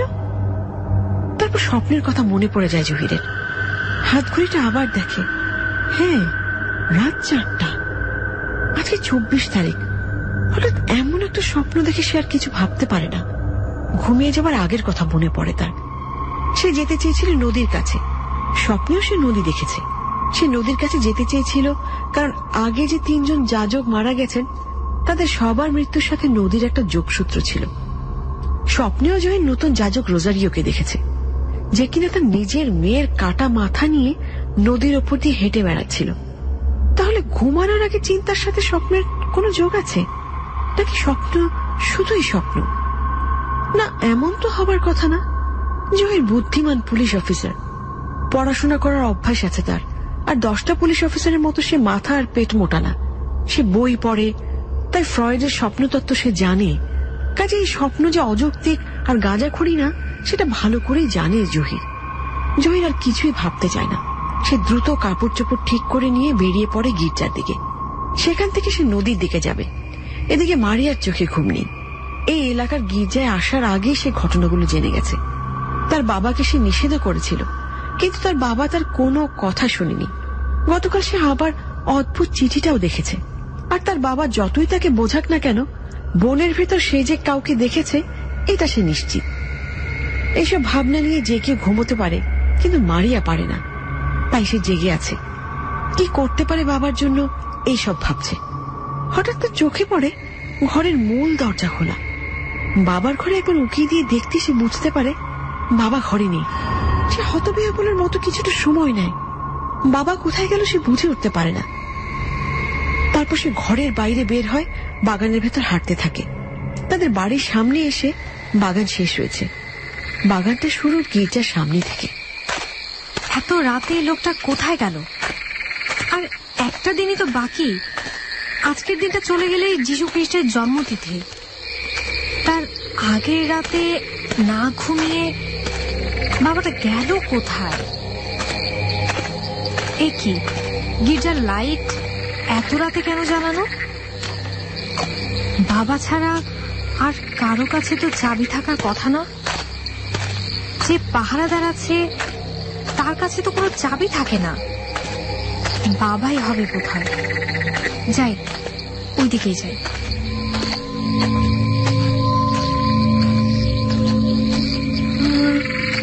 হ্যাঁ, বাবাই তো। গির্জার ভেতর বাবাই তো হেঁটে যাচ্ছে সামনের দিকে। বাবা, বাবা! এ কি, বাবা শুনতে পাচ্ছে না? না শোনার তো বাবা, বাবা! কিরে মা, এত ভোরে ঘুম ভেঙে গেল? যা যা, আবার ঘুমানোর চেষ্টা কর। না বাবা, আর ঘুম আসবে না। এত রাতে তুমি গির্জায়? আজকের দিনটাই তো আছে। আজকে ভালো করে না ঘুমালে সারাদিনের এত কাজ কিভাবে করবে? না না, হঠাৎ করেই ঘুম ভেঙে গেল। আর একটু পরেই তো সকাল হয়ে যাবে, তাই আর ঘুমাইনি, সোজা চলে এসেছি গির্জায়। এখন চলো তো এখান থেকে। আমার এমনিতেই খুব একটা ভালো লাগছে না। কেন, চিঠি দেখে ফেলেছো? এ কি, বাবা কি করে জানলো আমি চিঠি দেখে ফেলেছি? বাবার তো জানার কথা না। না মানে টেবিলের উপর ছিল, তাই হঠাৎ করেই দেখে ফেলেছি। সরি বাবা। না না, সরি বলছো কেন? এটা তো তেমন গোপন কিছু নয় যে দেখে ফেললে আমার জাত ধর্ম চলে যাবে। এক আগন্তুক আসবে, তাকে যেন চিনতে ভুল না হয় সেটাই জানিয়ে দেওয়া আর কি। তুমি কি জানো আগন্তুক কখন আসবে? আর কেনই বা সে আসছে বাবা? আমি কিছুই বুঝতে পারছি না। তাছাড়া ভ্রাতা সংঘ, এই সংগঠনটাই বা কাদের? এটা একটা বিশেষ গোষ্ঠী যারা খ্রিস্ট ধর্ম চর্চা করে। এদের ধর্মচর্চার আলাদা কিছু নিয়ম কানুন আছে। আরো বড় হও, এসব বুঝবে। না বাবা, আমার কিন্তু ভ্রাতা সংঘকে তেমন সুবিধার মনে হয়নি। তাদের যা ভাষা, ধর্মচর্চা যারা করে তারা এমন ভাষা ব্যবহার করলে আমার ভয় লাগে। ধর্ম তো বিনয়ই করে, অথচ এরা... কি বলতে চাও তুমি? যা জানো না তা নিয়ে কথা বলা কি তোমার ঠিক হচ্ছে? এতদিন তোমাকে আমি এই শিখিয়েছি, বলো কথা বলছো না কেন? হ্যাঁ বাবা? মারিয়া, তুমি ছেলে মানুষ। ধর্মের এমন অনেক জটিল বিষয় আছে যা তোমাকে না বুঝলেও চলবে। এখন যাও, ভদ্র মেয়ের মতন ঘরে যাও। সকাল হতে খুব একটা বাকি নেই, আমার অনেক কাজ আছে। ঠিক আছে বাবা, আমি যাচ্ছি। সেই ভালো, চলো তোমাকে এগিয়ে দিয়ে আসি। না থাক, আমি একাই যেতে পারবো, তুমি থাকো। না না, তা কেন, তোমাকে এই গির্জার গেট পর্যন্ত এগিয়ে দিই, চলো। এই তো লক্ষ্মী মেয়ে, এখন বাড়িতে গিয়ে ঘুমিয়ে পড়ো। খামাখা বাজে চিন্তা করে সময় নষ্ট করে কোনো লাভ নেই, যাও ঘুমাও।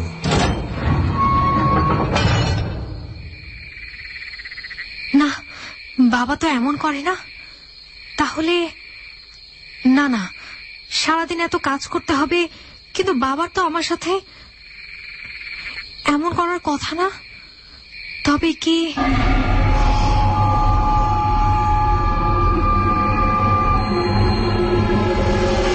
আমাকে ক্ষমা করুন, আমি আসলে বুঝতে পারিনি মেয়েটা কোনো ঝামেলা করতে পারে। তার তো এখন ঘুম ভাঙার কথা না। ঝামেলা যা হবার তা তো হয়েই গেছে, এখন বাকি কাজটুকু শেষ করতে হবে। এই ফাদার দিয়ে 4 জন, আমাদের সামনে আরো 7 বছর অপেক্ষা করতে হবে। এই সময়টুকু তো লাগবেই, আর এটা যেন সম্ভব করা যায়, তাই তো এই প্রত্যন্ত অঞ্চলের গির্জা বেছে নেওয়া। চালিয়ে যা। লুসিফারকে সন্তুষ্ট করতে এর বাইরে আর কোনো পথ খোলা নেই। তার পূর্ণাঙ্গ অধিষ্ঠান এখন শুধু সময়ের ব্যাপার। সেই সময়টা তো এখন পর্যন্ত কেউ করতে পারল না, কিন্তু দেহগুলো নিরামিষ করে দিতে পারলে ভালো হতো। কিন্তু সেটাও তো আবার এই মহাকীর্তের অংশ। মেয়েটা কোথায়?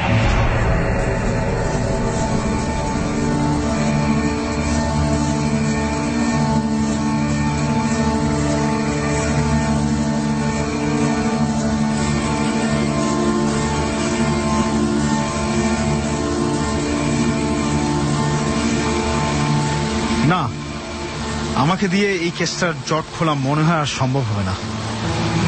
এই নদীটা বেশ সরু আর কচুরিতে ভরা। আগের বারগুলো তো কি হয়েছিল সেটা তো জানি না, পেপার পত্রিকাতে সেসব বিষয়ে কিছু লেখাও নেই। তাহলে কি সেই দিন যে লোকটা ভূতের কথা বলছিল সেটাই ঠিক? না, ভূত আসবে কোথায়? তাদের তো কোনো অস্তিত্বই নেই। মনে হচ্ছে কেউ একজন দৌড়িয়ে দিকে আসছে। এ কি, ওই তো সামনে থেকে এদিকেই নদীর দিকে দৌড়াচ্ছে, ভালো করে দেখাও যায় না। এ কি, থেমে গেল যে? নদীর পাড়ে একজনকে দেখা যাচ্ছে, সে কি তবে? কে কে ওখানে? এ কি, এ তো আবার পেছন দিকে যাচ্ছে মনে হচ্ছে। না, ওকে ধরতেই হবে। না না, যে করে হোক সকাল পর্যন্ত আমাকে অপেক্ষা করতেই হবে। পা তো আর চলছে না। এই যে শুনুন, ভয় পাবেন না। এই যে শুনুন। এ কি, আপনি? আমার বাবাকে বাঁচান। আপনি তো ফাদার রোজারিওর মেয়ে। আপনার বাবা কোথায়? সম্ভবত গির্জায়। চলুন চলুন, তাড়াতাড়ি চলুন।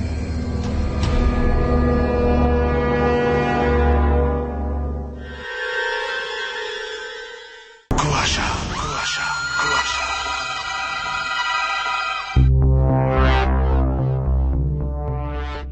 কুয়াশার আপনারা এতক্ষণ শুনলেন আজকের কুয়াশার দ্বিতীয় পর্ব, যেখানে আমরা শেষ করেছি মারিয়া এবং জহিরের মাঝখানের কথোপকথনে। মারিয়ার বাবা যাজক রোজারিও ডি কস্টা সঙ্গে মারিয়ার কথা হতে যে খুব ভোর রাতে মারিয়া দেখছে তার বাবা গির্জার দিকে যাচ্ছে। সে অবাক হয়ে তার বাবার কাছে যেমন জিজ্ঞেস করে এত রাতে সে কি করছে। তার বাবা উত্তর দেয় একজন আগন্তুকের জন্য তিনি অপেক্ষা করছে। এবং তার বাবা কি করে যেন জেনে ফেলে যে মারিয়া একটি চিঠি পড়েছিল তার বাবার। যে চিঠি পড়ার পর মারিয়া তার বাবাকে প্রশ্ন করে যে ভ্রাতা সংঘ কি, কারা এই ভ্রাতা সংঘ, এবং যারা ভ্রাতা সংঘের তাদেরকে নিয়ে মারিয়া একটি উক্তি করে যেটি তার বাবার পছন্দ হয় না, এবং তা শুনে তার বাবা খুব রাগ হয়ে যায় তার উপরে। কে এই ভ্রাতা সংঘ এবং এত ভোর রাতে মারিয়া নদীর পাড়ে কি করছে, তার বাবাকে বাঁচাতে চাইছে, আবার ওদিকে এক আগন্তুকের সঙ্গে মারিয়ার বাবা অর্থাৎ যাজক অর্থাৎ যাজক রোজারিও ডি কস্টার যে কথোপকথন আমরা শুনতে পাই সেখান থেকে আমরা জানতে পারি এবার চতুর্থ ধর্মযাজকের কি যেন হতে যাচ্ছে এবং এরপরে আরো 7 বছর অপেক্ষা করতে হবে। কেই আগন্তুক এবং কারা এই ভ্রাতা সংঘ চালায় আমরা কিছুই কিন্তু জানি না। আমাদের সব প্রশ্নের উত্তর রয়েছে কুয়াশার তৃতীয় অর্থাৎ শেষ পর্বে। গির্জার দিকে যেতে যেতে মারিয়ার সাথে কথা হয় জহিরের। এই কেসটার যা বিষয় সে বুঝতে পারছিল না তার সবটাই মোটামুটি সে বুঝে ফেলে। এদিকে মারিয়াকে চিন্তিত আর ভীত দেখায়। ভোর হতে আর খুব একটা বাকি নেই, সূর্য ওঠা যে কোনো মুহূর্তের ব্যাপার। পূব দিকটা লাল হয়ে উঠেছে, কুয়াশার জন্য যতটা দেরি ঠিক ততটুকুই আছে। কথা বলতে বলতে তারা যখন গির্জার কাছাকাছি তখন সূর্যের আলো পড়ে মারিয়ার মুখে। জহির মারিয়ার দিকে তাকায়। তখন জহিরের রাতে দুর্বিষহ স্বপ্নটার কথা মনে পড়ে, মারিয়ার কাটা মুন্ডুর কথা মনে পড়ে, ফাদার রোজারিওর সেই কঠিন দুঃখকাতর মুখটার কথা মনে পড়ে। জহির ভাবনা থেকে বের হতে চায় কিন্তু সে পারে না। তবে কি সে স্বপ্ন আর বাস্তবতার মিল খুঁজে পাবে? ঠিক তখনই মারিয়া কথা বলে ওঠে। গির্জার দরজা তো বন্ধ আর ভেতরে কোনো লাইটও জ্বলছে না, তাহলে বাবা কোথায়? চলুন আপনাদের বাসায় একবার যাই, সেখানে নিশ্চয় ভদ্রলোক থাকতে পারেন। আর কি হতে পারে আপনার বাবা বাসাতেই আছেন, ছিলেনও। মানে আপনি ভুলও দেখতে পারেন। অসম্ভব। অসম্ভব? হ্যাঁ অসম্ভব, কারণ আমি সজ্ঞানে বাবার সাথে কথা বলেছি। সে আমার সাথে যে আচরণ করেছে সেটা মনে রাখা খুব স্বাভাবিক। হতে পারে আপনি টেনশন করছিলেন, স্বপ্নও দেখতে পারেন। না, আমি স্বপ্ন দেখিনি, আমার বাবাকে আমি চিনি, কিন্তু আজকে ভোরে যার সাথে কথা হয়েছে তাকে আমি চিনি না। কি বলছেন এসব? আমি ঠিকই বলছি। মা, এত ভোরে কোথায় গিয়েছিলে? বাবা তুমি? কেন মা, ঘুম থেকে উঠে দেখি তুমি ঘরে নেই। আমি এদিক ওদিক খুঁজলাম আর তখনই বাইরে তাকিয়ে দেখি তুমি আসছো। কি ব্যাপার পুলিশ সাহেব, আপনি এত সকাল সকাল? না মানে এদিক দিয়ে যাচ্ছিলাম, হঠাৎ দেখলাম আপনার মেয়ে হাঁটছেন, তাই ভাবলাম ওনার সাথে একটু হেঁটে আপনার সাথে দেখা করে যাই। তাই নাকি? ভালো করেছেন। মারিয়ার যেন কি হয়েছে, মাঝে মাঝে এমন কিছু করে যাতে করে আমি আর ঠিক বুঝে উঠতে পারি না। যাও মা, ভিতরে যাও। তা আপনার শরীর ভালো তো? হ্যাঁ ভালো। তাহলে এখনকার মতো আমি আসি? সে কি, চা খেয়ে যান। বিকালে তো আবার আসছি, তখন যদি আপনার সময় থাকে তাহলে এক কাপ চা খাওয়া যাবে। তবে তাই হোক। ঠিক আছে, তবে মারিয়ার জন্য কিছু মনে করবেন না। না না, ছি ছি, কি মনে করবো বলুন? ভালোই হয়েছে, সকালে হাঁটার অভ্যাস তো, কাউকে পেলে ভালোই লাগে। ঠিক আছে, ভালো থাকবেন।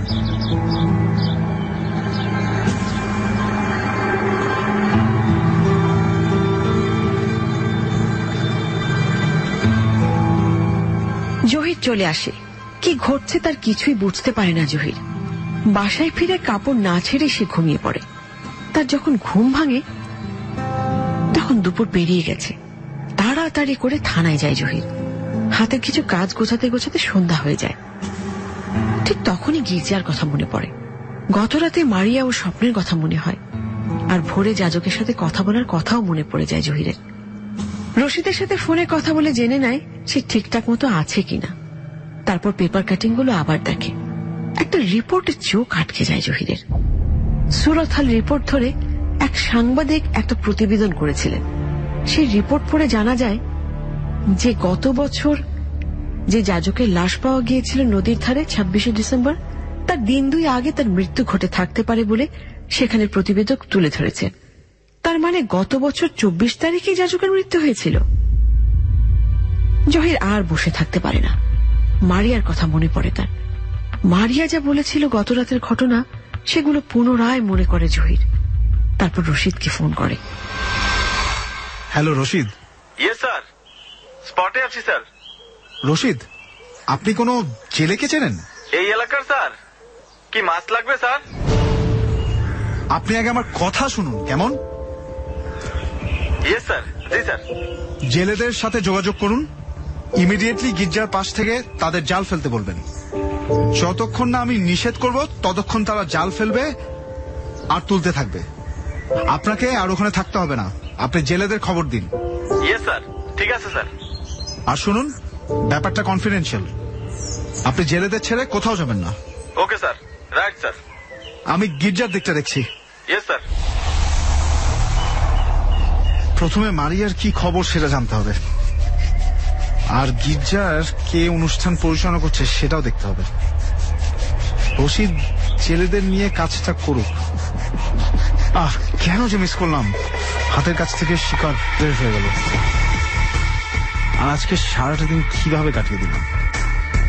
সন্ধ্যা হয়ে এসেছে প্রায়। না, এই ভুলের মাসুলগুলো তো এখন দিতেই হবে। একটা দিনের অনুপস্থিতি ঘটনাকে নিয়ে গেছে অন্য মাত্রায়, জহিরের কল্পনারও বাইরে। শুধু একজনের সাক্ষী, সে মারিয়া।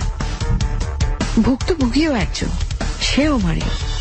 তবে ফাদার রোজারিওর জন্য ভুক্তভোগী শব্দটাও মানায় না, তাকে সম্ভাব্য শিকারও বলা যায়, যদিও আমরা এখনো জানি না তার ভাগ্যে কি ঘটেছে। মারিয়াদের বাসায় গেলেই তার আভাস পাওয়া যাবে, কিংবা মারিয়া নিশ্চয় এতক্ষণে জেনে গেছে সবকিছু। এদিকে গির্জার চত্বরে মানুষ জমাট বাঁধতে শুরু করেছে। ফাদার রোজারিও ডি কস্টা সেখানে আছেন, গ্রামের সকলে আছেন বেশ আনন্দে, ফাদারও আছেন আনন্দে। সবকিছুই ঠিকঠাক ভাবে চলছে, শুধু মারিয়া কোথাও নেই। গির্জার ঘরের ভেতর বা বাইরে কোনো চত্বরে মারিয়াকে দেখা যায়নি সকাল থেকে সন্ধ্যা পর্যন্ত। দু একজন গ্রামের মহিলা নিজেদের ভেতর বলাবলি করছে, কিন্তু ফাদারকে ব্যস্ত থাকতে দেখে তারা কেউই ফাদারকে মারিয়ার কথা বলতে পারেনি। এদিকে পুলিশ অফিসার জহির গির্জার উঠোনে পা রাখে কয়েকজন কনস্টেবল নিয়ে। কনস্টেবলদের বলা আছে সবকিছু। গির্জার চত্বরে এসেই জহির জানতে পারে মারিয়াকে আজ কেউই দেখেনি। তারপর মারিয়াদের বাসায় লোক পাঠায় জহির, আর নিজে যায় গির্জার ভেতর ফাদারের কাছে।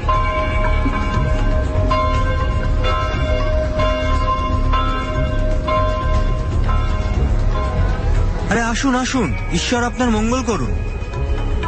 জি, কেমন আছেন? খুব ব্যস্ততা?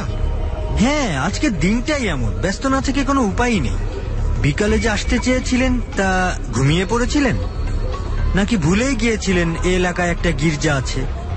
সে গির্জায় একজন যাজক ও তার একটি মেয়ে আছে। না না, কাজের এত চাপ। তা মারিয়াকে দেখছি না যে। ও তো আজকে সকালেই চলে গেছে। কোথায়? যেখানে যাবার কথা ছিল। মানে কি? মানে মারিয়া, মানে আমার মেয়ে যেখানে যাবার কথা ছিল সেখানেই গেছে। তা বেশ, মারিয়ার কোথায় যাবার কথা ছিল বলুন। কিছু বললেন? আচ্ছা, আপনি কতক্ষণ আছেন? আমি একটা যজ্ঞ করছি। আপনাকে তো যজ্ঞই বলতে হবে, সেটার জন্য একটা নির্দিষ্ট সময় লাগবে। এই ধরেন ঘন্টাখানেক। আমি আপনার সাথে পরে কথা বলছি, কেমন? ঠিক আছে, আপনার ইচ্ছা। কিন্তু মারি। কোনো কিন্তু নেই, আপনাকে ধন্যবাদ। ঈশ্বর ঈশ্বর আপনার মঙ্গল করুন। আর মাত্র কয়েক ঘন্টা, তাহলেই এবছরের সব কৃত্য শেষ হয়ে যাবে। তারপর আরো 7-7টা বছর যে করেই হোক এই সার্কেল শেষ করতে হবে। ওহ লুসিফার।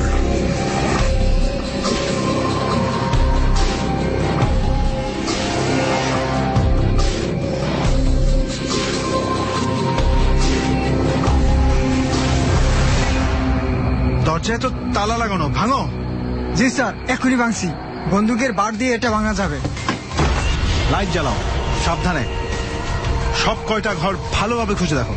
জি স্যার। স্যার, ইলেকট্রিক লাইন কাটা। আমার মোবাইলে একটা লাইট আছে, সেটা জ্বালাই। জ্বালাও। দেখো তো, ওই কোনার দিকে একটা আলাদা রুম আছে, ওটা আগে ভালো করে দেখে আসো। আচ্ছা, এবারই পেছনে ওই জঙ্গলের মতো একটা জায়গা আছে না? জি স্যার, ওইদিকে একটা গুদাম ঘরের মতো ঘর আছে। আমি এর আগে এখানে যখন আসছিলাম তখনও দেখেছি। ওই ঘরটা দেখবেন? অবশ্যই, কেন না। চলো চলো। তুমি কি কোনো শব্দ পাচ্ছ? না তো স্যার। চুপ, সাবধানে, সাইলেন্টলি। এই, তুমি তাড়াতাড়ি যাও, একটু পানি নিয়ে এসো। আমি দেখছি। মারিয়া, মারিয়া, মারিয়া। ভয় নেই, আমি চলে এসেছি। আপনি আর ভয় পাবেন না। আমার একটু দেরি হয়ে গেছে, আমি আসলে বুঝতে পারিনি। আমার বাবা? আপনার বাবা ভালো আছেন, কিন্তু আপনার কথা জিজ্ঞেস করতে তিনি বললেন আপনাকে নাকি অন্য কোথাও পাঠিয়ে দেওয়া হয়েছে। উনি উনি আমার বাবা নন, ও একটা শয়তান, ও লুসিফারের আত্মা। কি বলেন এসব? আপনি ঘরের ভেতর আছেন। চলুন, এখানে সময় নষ্ট করার মতো সময় আমাদের হাতে নেই। আমার আরো আগে আপনাকে বলা উচিত ছিল, কিন্তু আমি আসলে বুঝতে পারিনি। এটা একটা অ্যান্টি খ্রিস্ট ধর্মের চর্চা। ভাতৃসংঘ নামের একটি সংগঠনও আছে এদের। পরে সব কথা বলা যাবে, আগে চলুন গির্জা থেকে ওকে তাড়াতে হবে। সেজন্য তো আপনার বাবাকে লাগবে। বাবাকে ওরা মেরে ফেলেছে।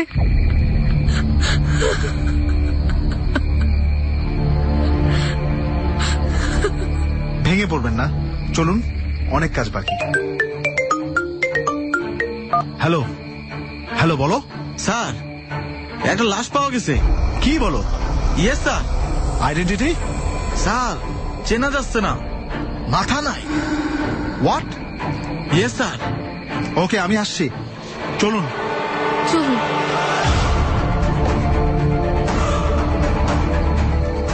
মারিয়াকে নিয়ে জহির যায় গির্জার ভেতরে। সেখানে যাজককে পাওয়া যায় না। জহির আর মারিয়া গির্জার পেছন দিকটাও দেখে না, তাও পাওয়া যায় না। পরে তারা নদীর পাড়ে যায়। এদিকে মারিয়া ভেঙে পড়ে। সে চিহ্নিত করতে পারে লাশটা তার বাবার, কিন্তু কিভাবে তার বাবা এখানে এলো সেটা সে বুঝতে পারে না। আর জহির চিন্তা করে সকাল থেকে যে লোকটাকে যাজক মনে করে এসেছে সে তাহলে যাজক নয়। গতকাল রাতেই কি মেরে ফেলা হয়েছে? তাহলে যাকে সে দেখছে সে কে? ঠিক আছে, লাশ মর্গে পাঠাও। আর হ্যাঁ, এই গ্রামের চারপাশে পাহারা বসাও, যেন কেউ এই এলাকার থেকে বের হতে বা ঢুকতে না পারে। মারিয়া, আপনি কোথায় যেতে চান বলুন? আচ্ছা চলুন, থানার দিকে চলুন। স্যার, আমি তাহলে আসি। আজকে আবার বাচ্চাকে নিয়ে হাসপাতাল যেতে হবে। ঠিক আছে, যাও, চলুন, আপনি চলুন।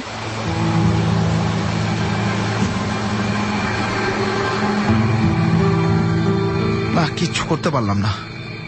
ওদের যা করার সবটুকু করেই ওরা চলে গেল। না, আচ্ছা, কাল রাতে রশিদ কেন যাজকের বাসায় পাহারায় থাকলো না? কেনই বা আজকে রশিদ এলাকা থেকে চলে যেতে চাইছে? না, কিচ্ছু মাথায় আসছে না, সব কেমন গুলিয়ে যাচ্ছে। আসলে জহিরের কিছুই করার নেই। খ্রিস্ট ধর্মের অনুসারীরা জানে লুসিফার বারবার পৃথিবীকে ধ্বংস করতে আসে। এমনিতেই মানুষকে বিপদগামী সে করতে পারে, কিন্তু পৃথিবীকে নিজের করে নেবার জন্য তাকে একটা ধারাবাহিকতার ভেতর দিয়ে যেতে হয়। এর শুরু খ্রিস্টের সময় থেকে লুসিফার করে আসছে। স্বয়ং যিশুকে বোকা বানিয়ে জুডাসের মাধ্যমে তাকে ধরিয়ে দিয়েছিল। এভাবে বারবার খ্রিস্ট ধর্মের সাথে লুসিফার তার ক্ষমতা ঈশ্বরকে দেখাতে চেয়েছে, যদিও শেষ পর্যন্ত কোনো বাড়ি সে পরিপূর্ণভাবে সফল হতে পারেনি। আবারও এসেছে লুসিফারের আক্রোশ পৃথিবীতে, ঈশ্বরের বিপরীতে শয়তানের রাজত্ব কায়েম করতে। সাধারণ মানুষ এখানে একদমই সাধারণ, ঈশ্বরের সরাসরি অংশগ্রহণ ছাড়া যার শেষ পরিণতি নেই। হ্যালো, জহির বলছি। কে বলছেন? কনস্টেবল রশিদের লাশ গির্জার পেছনে রাখা আছে। আমি এবারের মতো চললাম। Hello hello hello hello,